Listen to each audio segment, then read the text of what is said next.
or titles, Sure. if you're allowed to say. No, it's fine. I can. Let me go back a little bit further from what I'm currently doing.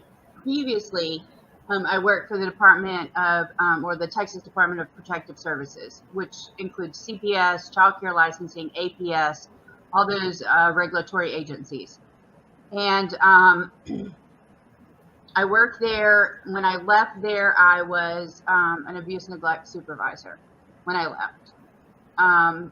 And I left because it was just, it was just too stressful. It was just affecting my life too much. As an abuse neglect supervisor, I had a unit of 7, they were split up. I had 3 inspectors and 4 investigators. And I just couldn't do it anymore. It was consuming my life. And because we were always so short staffed. So I left there, and when I left, I still had that passion. And so I went to the court system, and now I'm just a guardian ad litem, assigned through a judge for children that are in state care. Okay, I always assumed a guardian ad litem had to be an attorney. No, that's in Texas. That's an attorney ad litem. Oh, really? And a child gets both. When they come into care, they get a guardian ad litem, and then they get an attorney ad litem. So they are assigned both. Well, I have never seen. I've only ever seen guardian ad litems, and they have been attorneys. So in the state of Tennessee, I'm not saying that's the way it has to be, but that's all I've ever seen. Yeah, no, I guess a lot of different agencies do it differently. I can tell you that the attorney ad litems that I have worked with typically only handle the legal aspect of it. They're not visiting the child on a regular basis, going in the homes, doing all of those things. Attorney ad litems basically here in Texas just handle the legal aspect of it, and then expect an update from me. So that's just basically, yeah. Okay. Now that we got that out of the way, like I said, it wasn't that it was important, but it's just to let people know, that you do know what you're talking about when it comes to certain situations. Sure. No problem. Okay. So in your opinion, somebody says once the case is over with the boys, do you think it will clear the way for Summer's case to proceed? I hope. This is just my speculation. But those boys are key. They are key to Summer's investigation. And I don't really like talking about the boys a whole lot, but I can tell you that those kids have said things. And that time that who was it? Was it Pruitt that said they're kind of the cases are kind of bleeding together? Yeah. That's why. Because they're using information that they're getting from CPS. That's part of their investigation. Not necessarily what happened to the boys, but what the boys are saying. So they've got it. They can't tell anybody. It's confidential. So Audrey, I want to thank you so much for coming up here. And I know it was originally for Troy, and we will do the Troy again. Yeah, well, hopefully we've got some answers about Troy, because really right now we don't have anything. Right.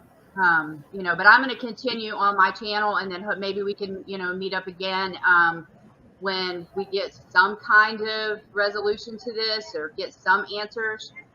Because I'm not, I'm going to keep on with him because I'm going to follow that story. So. Well, it's just as bum-puzzling, even though it's only, 3-4 weeks old. It's just as bum-puzzling as the Summer case, because there's no arrest been made, no charges been filed. Yeah, and the thing with Troy that bothers me is we have a body, Right. And the autopsy has been done, and it's finished. Mm-hmm. They're just not telling us what it is. They say pending. Well, you know why they're saying pending? Is because it's part of their criminal investigation. So. Oh, why? In your opinion, why would they not release the 911 calls in Summer's case? Because there's discrepancies in this is my opinion, but I think there are discrepancies in statements And I think that everything is not as it has been presented, and they are holding on to those things because they need them in the investigation, and they're not gonna blow their cover and give away what they got until they're ready to proceed. So, I mean, that's just my opinion. Right. I'm telling you, Nana, I've always felt like the boys know everything. It's so sad, but I pray for them too. Thanks so much, Miss Audrey. Everybody's saying thank you, Miss Audrey. Oh, you are welcome, guys. You are welcome. You are giving everybody a little see into the tunnel that we've been trying to make our way out of for over a year now, with nobody coming and giving us any straight answers of any kind. Right. Well, and especially when you and the situation that I am is, you know, if I still work for the department here in Texas, I couldn't be telling you anything. Right. I understand that. That's why I said what I said in the beginning, you know. I don't work there anymore. The only thing that I'm bound to are the children that I advocate, you know, the court cases that I have. I could never break any confidentiality with those. But yeah, that's what, and I want to do it because I want people to understand, because there's so many times that people don't understand the system, and it's so frustrating because I want to tell them, look, guys, you know, and I couldn't when I was working there.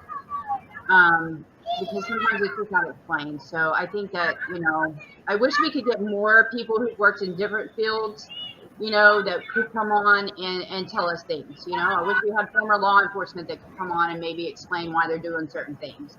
But, you know. Oh, we do. We do, Audrey. Yeah, we do. We do. Yeah. We do. You sound as convinced as I do. We do. Yeah. Shouldn't have said that. But you know what I'm saying? Like in all these different cases, like if, well, okay, just an example. And I know I have a tendency to ramble, so you can just tell me to shut up at any point. Oh, no, honey, everybody's loving hearing you talk. Okay, well, you know, like the tree company. Okay, you know how everybody's talking about the tree workers cutting down the trees. Maybe one of them took her. Well, all we would have to have is somebody from that tree company that said, look, all 5 of these guys, I'm just hypothetical, they all rode together in 2 separate trucks, and they all left together. And, you know, like, and explain their process. Like, nobody is going to pick up a child and put them in a truck with their coworkers. And so, you know, just stuff like that, just to kind of help explain how some of these ridiculous things that get thrown out could not be realistic. Well, it also would help if we were apprised of some of the facts. Like if they have interviewed the tree company and they do know for a fact that all the guys left at the same time, it would help. But there is rumor that one of them, either I believe he left early or he left later. I haven't heard that, but what I did hear is that they parked down at the church and then they took their trucks down there and then everybody got their car. Now, if that was the case, somebody could have drove back. Right. You know, but I'm sure that law enforcement, I mean, you know, I know that we, you know, Hawkins County, I'm not going to say anything about them. It is what it is. But I do have to trust that law enforcement has covered their bases, especially on something as simple as the tree company. I mean, that's just blatant right there. I mean, Candace said it herself when she was walking with Chris McDonough, and she was like, she said, you know, the tree cutters were here, and I wondered, could maybe one of them take her? Well, that right there tells you, you know, law enforcement, hey, just call the tree company and verify these guys all had alibis and they were where they were supposed to be. Yeah, that's something else I find a little odd is, and not odd because law enforcement isn't telling us anything, but nobody has an alibi in this. I mean, nobody has proven where they were at. I know. I mean, Don says he was at work, but do we know if they actually proved that? Andy B says he was on camera at work all day, but But then somebody else said they saw him. Exactly. Yeah. No, the whole case is nothing but mistruths. I mean, so if you have truth in there, it's tangled up in a bunch of lies, and it's like you don't know what is true. Well, I always say there's a little bit of truth in every lie told. And there typically is, and and then we have other people that inject themselves into the case and throw kinks in it, and it's so frustrating. Sweetheart, you're welcome to say whatever you would like on this page, as long as it's not rude, crude, or disrespectful. We don't bash other creators, and we don't talk about children name-wise under 18. Other than that, if you would like to send a message to Miss Jody Sue, you're more than welcome to. I have not a problem with that.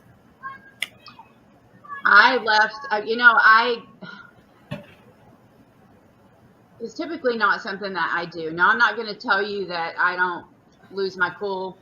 I mean, the job that I did for so many years, you have to be pretty firm and tell it like it is sometimes. But I really tried not to. And then just a few days ago, I don't even remember what she did, but it was my last nerve. So I made a video just for her, and I pretty much said everything I needed to say. I mean, she has done nothing but cause problems for this case. Right. She's injected so many mistruths, and she's taken the focus off of Summer and she's put it on herself. I would love it. I would love it if nothing else, if law enforcement didn't do anything else, if one of them would just come out and say, look, guys, she was lying. The dogs never sniffed her feet. Yep. She's the only person who has said that, that happened, and everybody runs with it. Well, and she's also the one who first said about the dog trail, because they were saying the driveway, and then all of a sudden Jody Sue comes up with it was the dog trail. Right. So, the time she kept telling the time. And if you'll listen at the beginning of when Don was first talked to, a lot of times he would say, well, my neighbor said, well, who was that neighbor? Jody. Right. So, I don't know what her motives are. I believe her motives are attention. I really think that she's irrelevant. And she wants to be relevant. Right. But, I don't know. Robin says, but yet the text messages released between Jody Sue and Andy, 10:05 a.m., June 15th, Andy was meeting with someone. How can he be in two places at one time? Exactly. He can't. Don B said, if Candace was on drugs when Summer went missing, how would that be handled by CPS? Well, I mean, that would be handled by CPS, of course, but the other children would be removed, which is, we're pretty much sure that they both popped dirty on a UA, and that was why the kids got removed. But where that would come into play is in a criminal case. So when does if they go to court, say they go to court on October 26th, and they say, okay, we're terminating parental rights because this, and this happened with the boys. That case then gets turned over to criminal court, correct? No, that case would be closed. However, information in that case is released to law enforcement if they can use it. Well, I mean, if the boys were abused, when do they file charges against them for the abuse? I mean, they could have already done it. I mean, I've seen it both ways. Like,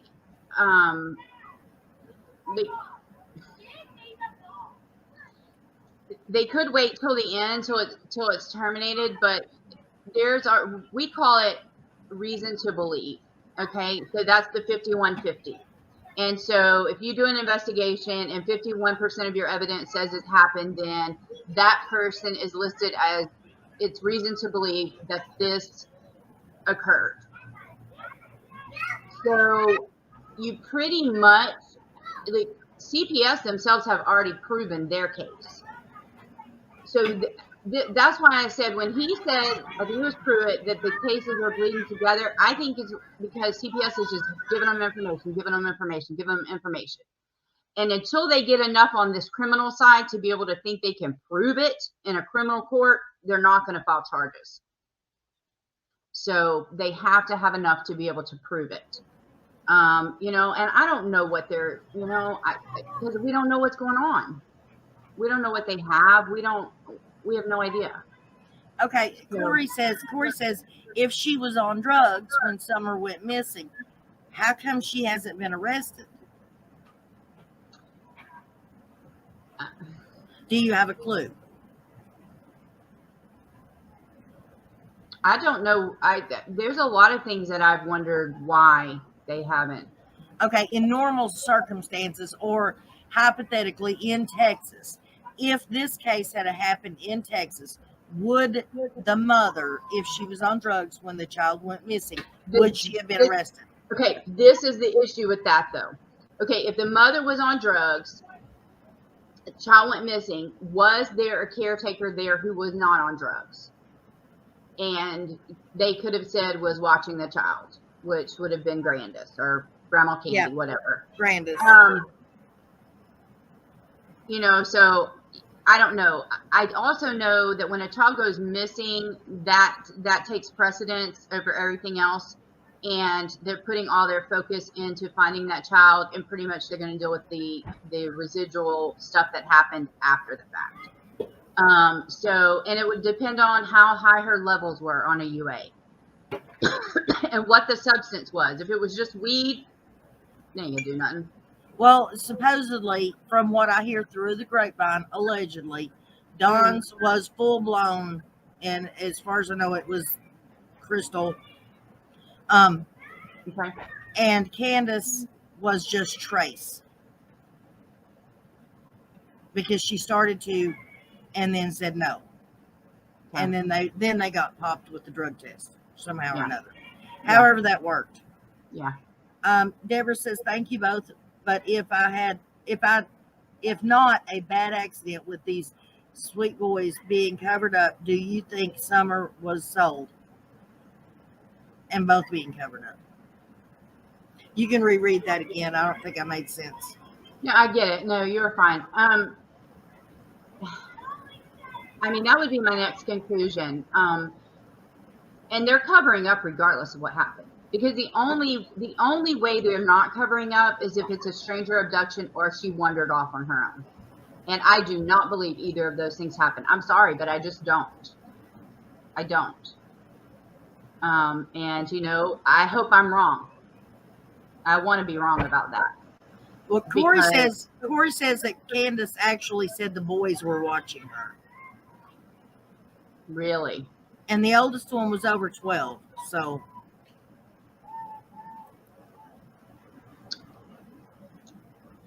I don't know. I don't think that it was stranger, and I don't think that she just, like, if she would have wandered off, and I've never been there. I haven't come to Tennessee. I've never been Ben Hill Road. I don't know any of that stuff.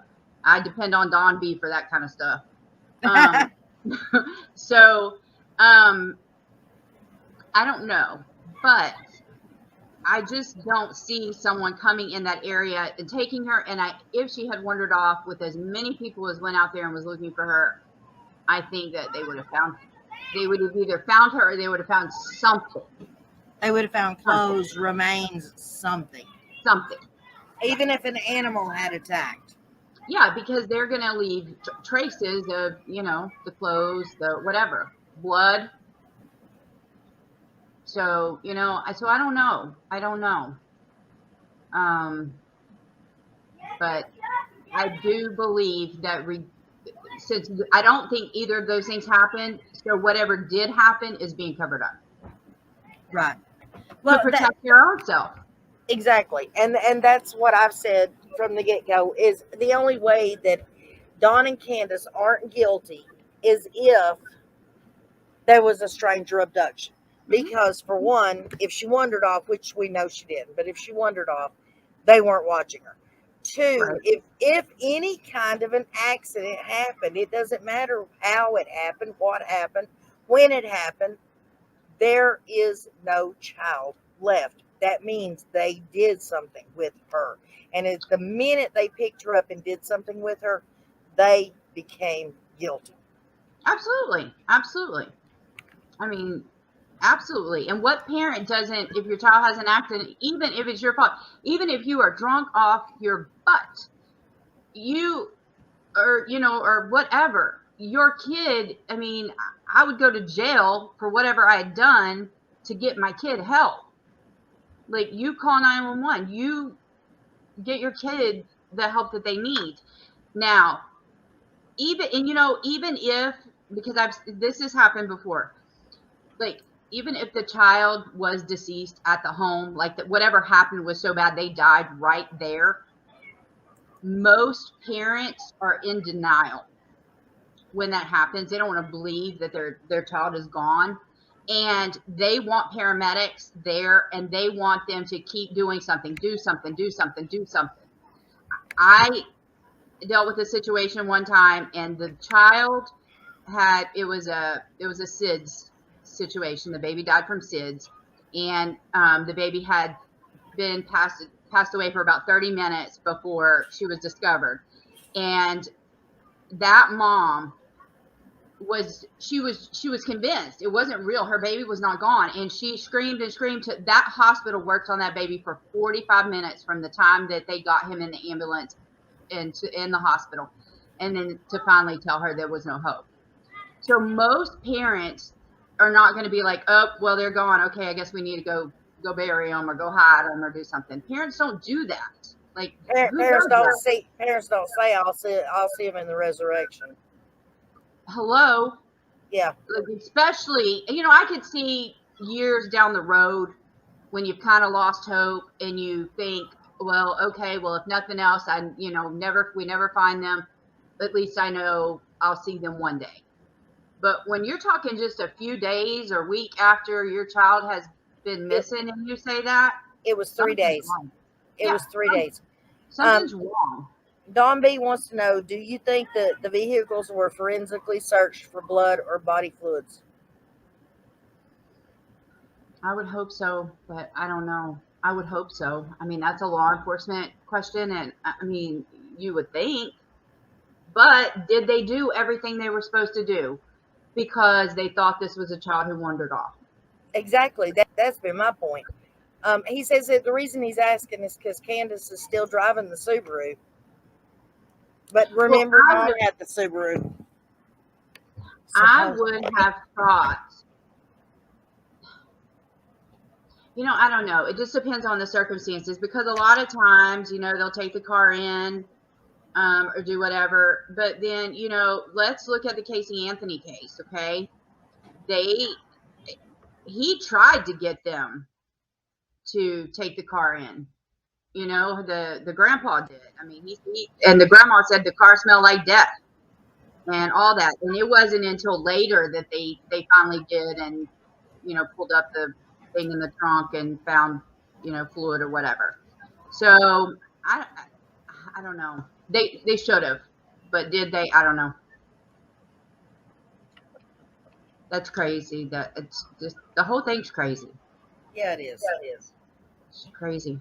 Well, just like Robin says, it was screwed up from the get-go. I believe that, and I believe that it's because they figured it was just a little girl who just wandered off, and she was going to be found in just a few, you know, found somewhere playing or falling asleep somewhere, and they were going to find her, and that was going to be the end of it. They didn't take it serious. So, but 9 days in, when they did that press conference, they knew right then, more than likely, she was gone, as in passed on. Because Tim Coop made the statement, be careful when you're searching fields and stuff, because we're talking about a small area where evidence could have been hidden, or she could have been hidden. Not where she could hide, but where she could have been hidden. Exactly. No, I think they know. I think, or I think they have a pretty good idea. I just think they don't have all the evidence that they need to be able to prove it. And so, and that's speculation again on my part, because I don't know how Hawkins County run, and I'm not law enforcement. So, no, but we greatly appreciate, like I've said before, we greatly appreciate your insight that you're willingly giving us, because as you said, absolutely. I would love it if more people throughout the professional fields that could give us generic insight. I'm not even asking specifics, Right. just generic. Yeah, hypothetical. This is typically what happens in this situation. Yeah, I agree. I would love to see that. And because I have questions for certain things. Exactly. And you can't tell me, everybody's like, oh, well, they can't damage the case. How is saying this is the law in Tennessee? I mean, it's public record if you know where to look. But how is saying this is the law in Tennessee? How is that going to harm Summer's case? It's not. It's not. No, and that's why I've said, going back to Troy's case, that's what I've said about why don't police come out and just, because you have a community of people, especially that neighborhood, who are, freaking out, wanting to know what's going on. Why can't the department just, come out and just give a blanket statement, nothing that would hurt the investigation, but hey guys, we're on this, we're, just something that to kind of, I don't know, feel like there's a connection, you know what I mean, between your community and your law enforcement. And because I think that's so important. And, we're not seeing it in Troy's case, and we're not seeing it in Summer's either. I do have an off-the-wall question for you, Audrey. Okay. I know you're not a medical doctor, and I know you're not in the forestry division. No, I'm not. But you have dealt with plenty of little 5-year-old girls or boys that weigh approximately 40 pounds that go barefooted. Mm-hmm. You have walked in the woods in your lifetime. My backyard is woods, so yes, I have. Okay, so you know the bramble that I'm talking that's on the ground, the twigs, the pine cones, whatever. Yep. Can you see a 5-year-old, 40-pound baby girl barefooted making a footprint through all that bramble? Not through the bramble. Well, do you know of any place that is wooded that doesn't have that on the ground? No, but I don't know, like I don't know that area well enough to say. I mean, I don't know if there's patches where it's just dirt. I don't know. Well, in my opinion, the place they're talking about is wooded, completely wooded. Okay. And it has bramble on the ground. And I don't know if that's the correct word for it, but that's what I've heard. No, I know what you're talking about. Yeah, I know what you're talking about. Yeah. I do not see any way that even an adult, they might break twigs or something, but they could not make a footprint through the trash that's on the ground. No, I agree with that. If that was the environment and that's the way it was, then no, they wouldn't have been able to do that. I can tell you what probably very likely could have happened, because my grandchildren were here just last weekend and they decided they wanted to go walking through the woods, and dummy me, I made everybody put on closed-toed shoes, but we were in shorts because it's Texas and it's freaking hot here right now. And we went way through there, and as we were walking back, my youngest granddaughter looked at me and she said, "Nani, you're bleeding." And I looked down and my legs are covered in scratches. So there's probably my blood back there in the woods on those branches. So I guarantee you, if a child is walking barefoot through stuff like that, those thorns and stuff, that baby's going to be cut up. So. Right. And the dogs would be hitting on more than just one footprint, and a half mile later hitting on another footprint. Right. Well, and if her blood was out there even just a little bit, they would hit on that. So, I don't know. Well, I'm not trying to call all the professionals that said that they were there wrong, but I grew up in East Tennessee running the woods barefooted. Yeah. No, I hear you. I don't know, because I can't, I can't say because I just don't know. But I can say that in the scenario that you proposed, with the ground being like that, I mean, that child would have to step so hard, because you're not going to leave a footprint on all of the things that's on the ground. You're going to have to get down to the dirt. And no, it would have to be just dirt or clay, whatever they have there. I don't even know. Red clay is usually, but in the woods, it's not been, the ground has not been scraped yet, so there's normal like topsoil. Okay. Yeah, it is red clay. We actually went on a vacation to Gatlinburg year before last and went through there, and it was before this case. And I told my husband, I was like, man, I wish we would have waited. We could have went. Yeah. So, Don B says, I think if Candace was high as a kite when officers got there, that was probably their first red flag. No, I'd say the first red flag was the 911 calls, in my opinion. Yeah, I'm really anxious to hear those calls. I really am. Because I don't buy the whole story of Don saying like he was on with Messenger the whole way back, the way everybody talks about there's no service out there. I don't know. There's just so much about that just, I don't know. Doesn't make sense. Robin says, she's commenting to Don, she says, exactly. That is why she stayed inside the house, wouldn't go out and talk to the officers, because, they would have hauled her butt in. But that's not necessarily true, because it is not against the law to be high. It's against the law to get high.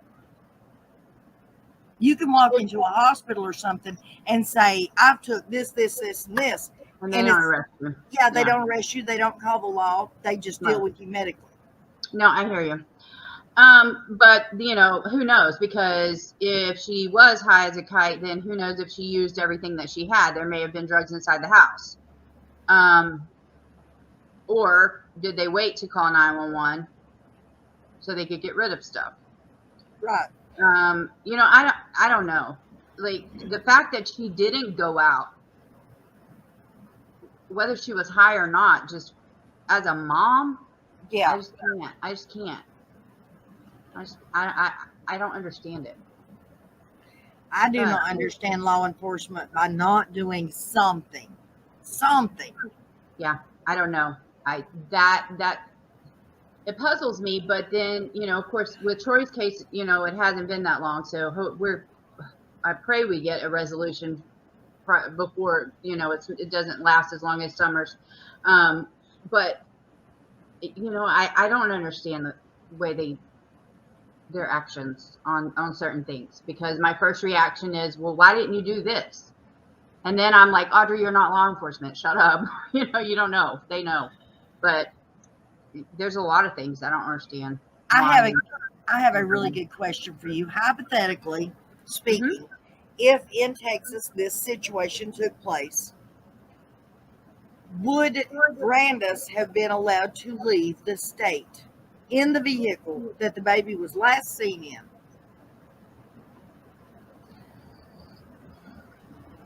Now we understand from Clyda Trent that CPS was involved that first night, the 16th, because they were requesting her take the boys that night because they didn't have any placement for them. Yeah. So we know CPS was involved. Would CPS have had something to say about Brandis leaving? They have no control over that. No authority whatsoever. What do you think law enforcement would have done in Texas? It depends. It depends on where they were going with their investigation. If they had interviews with her, if they had checked the vehicle already and done what they were supposed to do. I don't know. I can't believe she left in the first place. I have 8 grandchildren. I can't imagine if one of my grandbabies was missing. Not only is my grandbaby missing and I'm,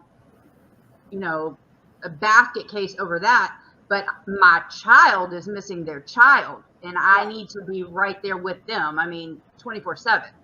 So the fact that she left anyway freaks me out. That's weird. Well, I'm just saying that to me, it seems like somebody knowing, okay, by the time Brandis left town, they knew this child, maybe they didn't officially say it, but they knew at this time this child was not abducted by a stranger. This child has not walked away from the house. So they knew something funky was going on. Why did not somebody say, okay, you were one of the last people to see her? You don't need to be going anywhere until we find out what's going on here. I don't know. I don't know if legally they can do that.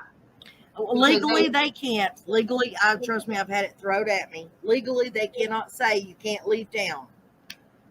That's just in movies. Yeah.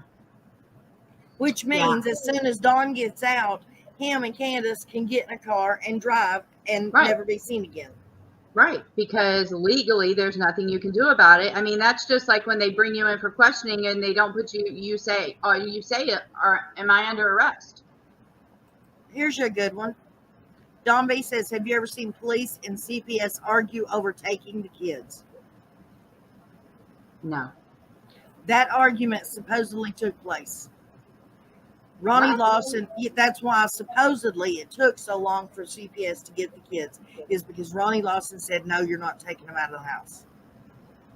They went up there like 3 or 4 times to get them, and Ronnie Lawson stopped it. Allegedly. That doesn't make sense to me because, first of all, law enforcement has absolutely no jurisdiction over CPS whatsoever. CPS is a state agency, and they have a commissioner way up high in Tennessee, and they have a director over their local area. Law enforcement has absolutely no jurisdiction over the department whatsoever. It's a state agency. So now I'm not going to tell you that somebody couldn't intimidate somebody, but they can't. And okay, let me tell you this. I mean, just look at it like this. To take a child out of a home, you have to have a judge. The judge has to order that.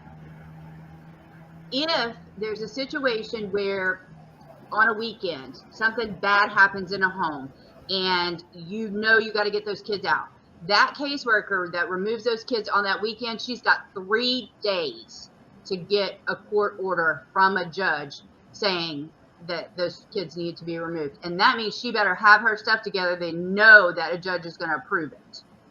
So a judge has to order it. So if a judge ordered for those kids to be removed, then who is Ronnie Lawson? Because a judge has to do it. Well, Ronnie Lawson's second generation of sheriff for the last 40 years. I know. I get all that. But, looking at it the way things are supposed to go, I understand small town politics and the way things run. My dad was a county commissioner in a small town for 8 years. He ran 2 terms, and I wouldn't let him run a third because it was driving me nuts. But I get all that. But if you look at it, just the overview, a judge has ordered that those kids be removed.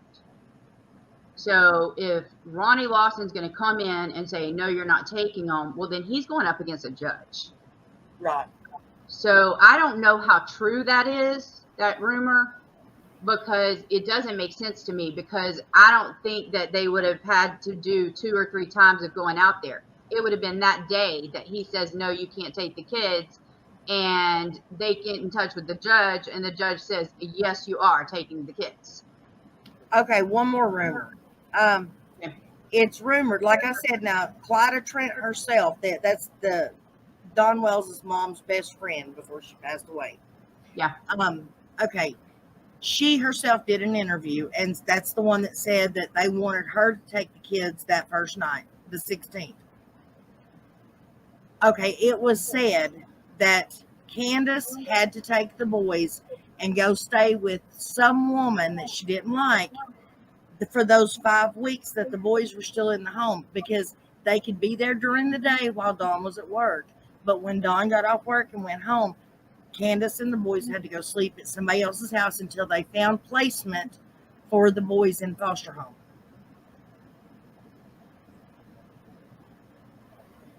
No. They couldn't, if a judge ordered for the children to be removed, they have to be removed right then. I mean, we have caseworkers that sleep in the office with kids because they can't find a placement that day. And then like as an advocate, like even though like I work out of a certain county in Texas, my kids are placed all over the place in this state. And I mean, you know, sometimes it's hours and hours. Like my typical is takes me about 2 hours, so about a 4-hour there and back. But the state has to take the kids. They can't be like, oh, we just don't have any room, so they're gonna have to stay here at home, and we're gonna do these rules. It don't work like that, because the judge already ordered that they be removed, because the state is not going to take the liability for that. Because what if something happens to those children after that judge had said for them to be removed and they didn't remove them? So I that one's hard to believe. Okay. Well, that's why we're asking you, sweetheart, so we can get some great answers. But now y'all remember, this is all just hypothetical, alleged. Right. Yes. I don't work in Tennessee. Never have. Never lived there. Lived a lot of places. My husband was 22-year military and lived a lot of places, but Tennessee wasn't one of them. So. Right. Okay. Why do you think the judge went against his own ruling about Dawn doing rehab? You got any thoughts on that one? I can't figure that out. I can't. You know, it makes me wonder about, I don't know. I mean, we know he's sober now, but I mean, how long is that going to last when he gets out? Is there anything with Utah? I don't know. That whole thing, I don't know. I can't answer that one because I'm just as confused. Right. Just to clear something up, it wasn't 5 weeks. It was the last few days that they supposedly stayed with someone else. I mean, with Candace at someone else's home. Okay. Someone else's home, like Clyda's or? Yeah, like Clyda's. It was supposedly a woman that Candace couldn't stand, but that was her only option. And I'm assuming that was Clyda. Okay. They can do like a temporary, like kinship type placement type thing, which even could be a family friend if they're like considered family or whatever. They can do that under certain circumstances, but to have the parent there doesn't make any sense to me, because they're not just removing those children from Dawn. They're removing them from Candace too. Right. Otherwise, they would have told Candace, you're going to get your children taken away if you do not move and get away from him. So, but even so, they also put blame on the other parent if they know some type of abuse or something's going on and they don't do anything to be protective of their children. Right.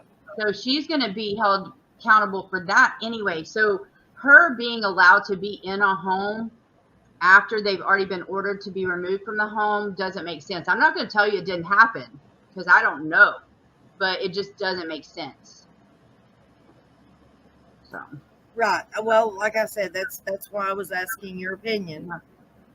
You are technically the expert in the room, so. Oh gosh, don't say that. Okay, you're the professional. I was told once that if you ever get, I don't work there anymore. If you ever got paid for a job, then you're a professional at that job. So.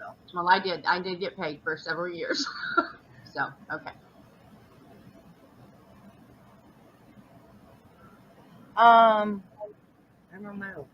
I had another creator was asking me a question. Oh, okay. I don't know. I just don't know the answer. Does anybody know the age difference between Andrew Hiltz and Candace Bly? Candace is 40 this year. No, will be 40. She was born in 83, I think. So she turned 39 this year, I believe. I don't know, so I was just asking. Because if I don't know how old Andrew Hiltz is. That I don't know. I can't watch him. He creeps me out. I can't watch him. So Don B says you don't need drug rehab when you're going to be in prison for the rest of your life. That's not true, Don. We all know that you still get drugs in prison and in jail. Oh, they managed to get yeah, they managed. Oh, yeah, they definitely manage. Mm-hmm. Yep. Domby, would you like to come up and speak with this lady? Oh, you're there? Okay. Hello, Genevieve. Well, I've not heard an answer back, hon. We don't know how old Andrew is. And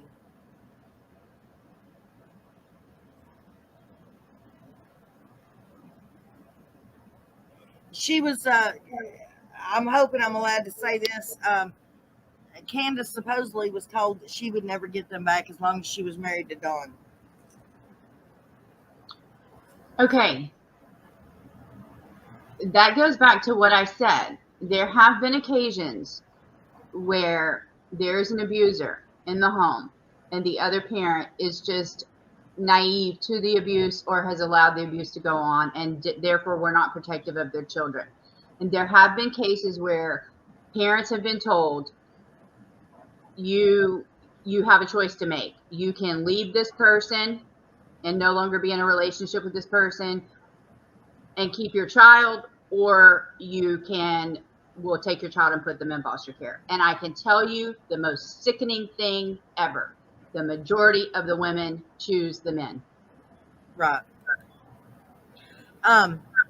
Amy Lou, who said so DCS, I believe she said no, DCS would not let Candace stay with the boys while waiting on placement.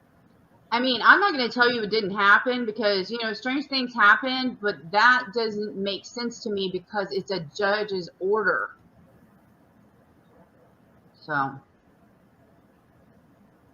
don't know. Well, honey, we don't know. That's what we were just talking about. We don't know why he's getting out 4 months early, 3 months early, whatever it is. I wish, and I have really strange feelings about the whole Utah thing. I don't know, but I wish they would haul his butt there. I don't.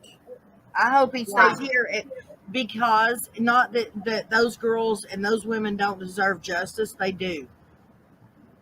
But I want to get Summer's case settled first, because if he gets transferred to Utah on all those cases that he's facing time over there, they're not going to send him back. They'll just say, oh, well, we're running it concurrent with Utah. I don't know. I think they would have to send him back to stand trial. Well, they might send him back to stand trial, but that don't mean they're going to keep him here on Summer's case. He can't serve Tennessee time in Utah. I know.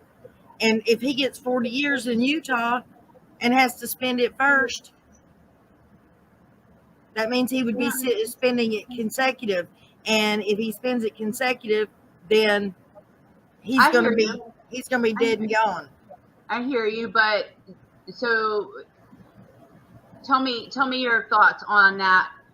On if he was tried in Tennessee, convicted, sentenced, but then he had to go finish his stuff in Utah and he died in Utah prison. Tell me your thoughts on what's the difference of him being locked up in Utah and being locked up in Tennessee?